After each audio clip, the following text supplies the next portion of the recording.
Why was that a Durr moment? We spent a whole lot of money on this engine. So even if you're successful in getting threads in there and a new bleeder in, it's going to be off center and it's not going to seal. Blaine, let's talk about, where are you, what? Yes. How many of the Porsches you've owned burned to the ground? 50%.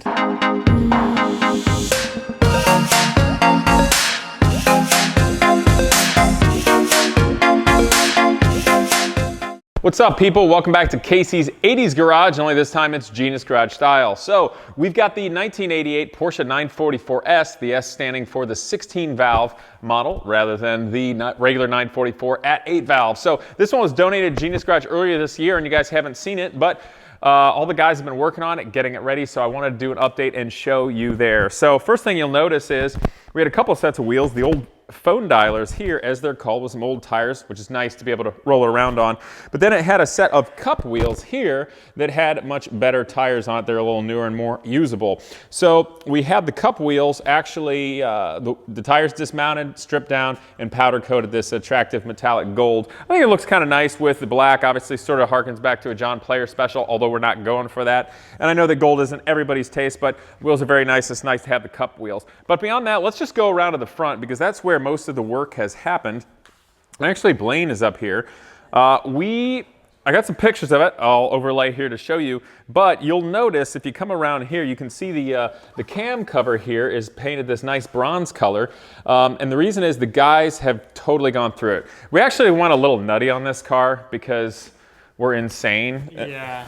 And the insanity starts with me. I'm like, oh, we have a Porsche 944. We have to fix it up completely. Durr. Why was that a Durr moment? We spent a whole lot of money on this engine.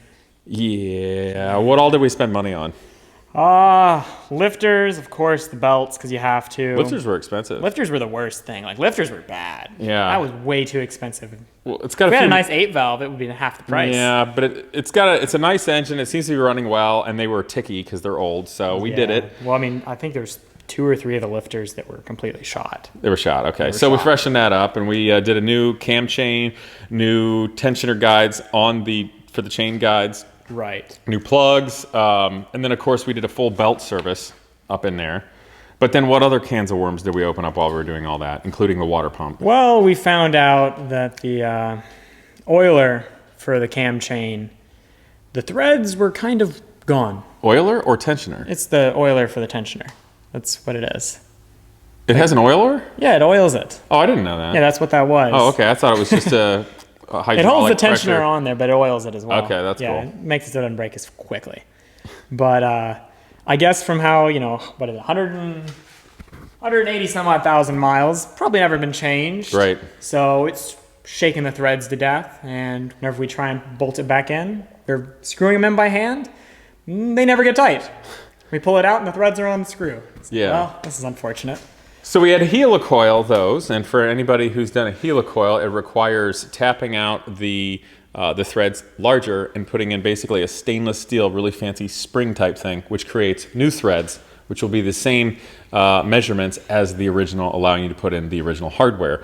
But you guys didn't tap it in far enough, so the helicoil went in and created a pseudo pipe thread fitting, and that didn't work. So that didn't work too well, so we had to drill it all the way through, which it's fine. Was nerve-wracking, but we did it. And since this is an oiler, you checked all the orifices and everything matching up. Yes, I didn't. Okay. Yeah, right. Well, it was a pipe that went on there that was the oiler, so. And you used to work on Porsches yourself. Yes. How many of the Porsches you've owned burned to the ground? 50%. Okay, so we got a 50-50 shot of this not being a disaster. But anyway, so it did the entire service. The guys did a really fantastic job. Also replaced radiator hoses, etc. So I think really it's going to be good in general. Obviously new filters, did the oil changes, fluid changes, right, Blaine? We haven't done any fluid changes yet. You haven't done any fluid changes yet? We've done You just started new outlifters up with crappy oil that was in it before? Yes, we did. Do we have an oil filter for this thing? Yes, we do. Do we have oil for this thing? Yes, we do.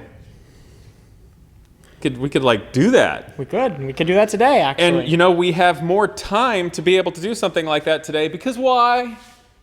We broke a bleeder. Badly. So if you guys want to take a look here on the side, the front brakes were really shot. They were just terrible. So we sent these in to be totally restored and actually nicely plated. We had to make some new guide pins here, and obviously it has some brand new pads in it. Everything is hunky-dory, ready to go. So the guys were bleeding this actually today, and of course if you're bleeding the front, you might as well bleed the back. But the back calipers are just as old and skanky as the front ones used to be, and unfortunately one of the bleeders was broken off. I'll get into that in a minute. So the guys, I told them we're gonna need to get a brake bleeder fix kit. And so they didn't because they saw a brake bleeder fix kit, which was too large for the amount of metal that's here that wouldn't work. So they thought it would be a good idea to get a bleeder and a helo coil and do that. The problem is, I don't care who you think you are, that's not gonna work because you're not gonna drill, it just makes me want to lay down. I think I'm going to take a nap. I can't even deal with this. When you drill something out to put a helo coil in it, getting the drill perfectly perpendicular and perfectly centered is virtually impossible by hand. For all intents and purposes, it's impossible. So if you look in here, the guys drilled it out, and one, it ended up being off center. So even if you're successful in getting threads in there and a new bleeder in, it's going to be off center and it's not going to seal. The next problem was, if you look at this tap here, it has a slight conical or it's slightly pointed. The problem is you can't get that in far enough to cut the new threads perfectly straight. So you come into the same problem we spoke about earlier relating to the engine that we had to remedy about the helicoil going in and then kind of squishing down for like a pipe thread. So even if you could get this to thread in, it would start to jam and it's not going to seal. So the moral of the story is, first and foremost, do not break off your bleeder on your caliper. And you should be able to sense if that's going to happen and then come up with a smarter, more delicate way so as not to break off your bleeder. But if you do break off your bleeder, you got to have the proper kit and the proper tools to fix it. So this one, fortunately, they didn't get too crazy, and I was able to order a brake bleeder kit that I believe will still work. So we're okay, but we had to stop that there. It was just a little bit annoying because we were hoping to get the car buttoned up and in this stage of it kind of done so we could put it in storage for a little bit and have a little more room. So we're waiting on that kit. Should be here tomorrow from Summit, and you can totally see the mess because there's a bunch of new fluid in there and it all leaked out. I have a question, Gavin. Yeah. Why is all that fluid red? Well, because of the rag? Yeah, if you see the rag is red, and brake fluid is, okay. It likes to burn through paint, so it just kind of sucked all the paint out of the towel. Yeah, and you didn't think it was going to keep leaking, hence why you used a shop rag, huh? Well, we were told to conserve our blue shop towels. So you we used a red one. Used a non-disposable one. Yeah. Blaine, you're smiling over there and laughing quietly. Why are you smiling and laughing quietly about the choices of shop towels? I mean, we have cups. Cups? Cups. You put a cup under it and it... We do have that. There's a pan right there. Yeah, we can brake bleeder cups. You have done it. You did do it. You did do it. So, I know there's some trolls that like to make fun of me because I'm balding, okay? And I will just say, I don't care about you trolls, but I would just say for everybody older watching that's had young people and or taught, yes, you know why we go bald and go gray. Yes, you guys are stressing me out. So anyway, we're fixing it. They got all quiet. Okay, so that's going well, right? Okay, so Blaine, let's talk about, where are you, what? I don't, go everywhere else. No more red on the floor. Okay, so why don't we talk about all the things that are going beautifully with this car? Well, the interior's all back together, which is really nice. I don't want to open the door now. Yeah, don't touch things. You're filthy. So the interior is back together. Actually, we have brand new, really cool Corbeau seats coming that will be 80s chic with mounts that should look really great in this car. So looking forward to that. The seats are going to be black, more sporty, so you can do track days and things like that in it. And then we'll finalize and clean up the rest of the car and fix the dash and stuff like that. But it's going really well. You guys may have mentioned or remembered that I gave my KW shocks that were going to go on my 944 to Gina's garage for this. So actually, we got the really amazing KW coilovers in here if you want to get in there and just take a peek. And we found out that you could, in fact, use these coilovers in conjunction with the original torsion bar spring for the rear suspension. You just have to adjust it real low. These are just absolutely awesome coilovers that are two-way adjustable in both compression and rebound. So it's really exciting, and it's really taking the car a good direction. So And it's the other reason why, frankly, we had the front calipers rebuilt really nicely, and we'll be fixing up the rear as well. So you got a really great sporty platform. It's fresh in terms of the maintenance. Everything's going to be good there. We're going to have those nice looking wheels and everything back on. So really, about the only thing that'll be left to do for Genius Garage is gusseting up the interior, making it right with the new seats, cleaning it all up, maybe doing some ceramic coating and such, and fixing a little bit of the sheet metal down here. It looks like it got bonked around a bit. We didn't do that bonk. That was already like that, wasn't it? All the bonks on the bottom are pre-done. We're not that dumb. We're not that dumb. We know where to jack the car up from. Yeah. Okay, so that's what's going on with it, you guys. But really wanted to show it to you if you want to take a peek at the interior. And don't forget the tools in the interior if you guys are done. We'll get those.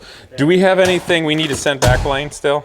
Do what? We What's gotta this do the for? motor mount. Is this for this? Is this the motor mount? Yeah. Oh, we haven't done that yet? No. Did it come with the car? Yeah. How big a pain in the butt is that? Big. Yeah, I've looked at it. We can do it. It's just not preferred. Why? Because you have to support the engine and get underneath there and it's a pain in the butt and dirty? Well, more of you're having the engine on our lovely crane here that's not the greatest at staying up. Well, do it quickly.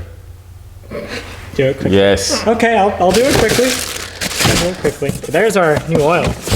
You know what? We ought to just put that in there. Yeah, we can do that today. Okay. No problem. All right, so Yeah, we took that Claymore out because we don't want to die. this airbag? Yeah. Is that the passenger seat or the... Yes. The driver's isn't plugged in because these are known to explode randomly. Why is it in the back of the car?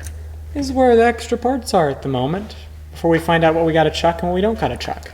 So you're going to put the bomb in with all the shrapnel? But you got to remember here, the bomb's not plugged in, so the bomb can't go off. Okay. So it's okay. Moral of the story, removing your airbags makes your car safer.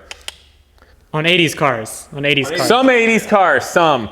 Because they're already such a disaster, that somehow makes it safer.